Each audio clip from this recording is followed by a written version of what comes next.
জলদাপাড়া শেষামারা নদীর বন্যাতে হাতি, গন্ডার, বাঘ সব ভেসে গেল। এইমাত্র একটা গন্ডার ভেসে যাচ্ছে, দেখুন। বাঁচার জন্য অনেক চেষ্টা করতেছে, দেখি শেষ পর্যন্ত কি হয়, বাঁচতে পারে কি না গন্ডারটা। বহুত আমাদের অভয়ারণ্য জলদাপাড়ার অনেক ক্ষয়ক্ষতি হয়ে গেছে এই বন্যার। বহুত জীবজন্তু ভেসে যাচ্ছে, হরিণ, বাঘ, ভাল্লুক সব কিছুই ভেসে যাচ্ছে। এইমাত্র একটা গন্ডার ভেসে গেল,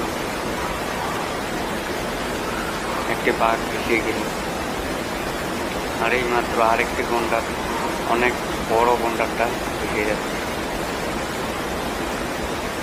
বন্যার জলে অনেক ক্ষতি হয়ে যাচ্ছে জলদাপাড়া অভয়ারণ্য। আরো কত কিছু যে বন দপ্তর থেকে ক্ষতিগ্রস্ত হচ্ছে, এটা বলা মুশকিল। এখন গন্ডারটা অনেক বড় গন্ডার ভেসে যাচ্ছে।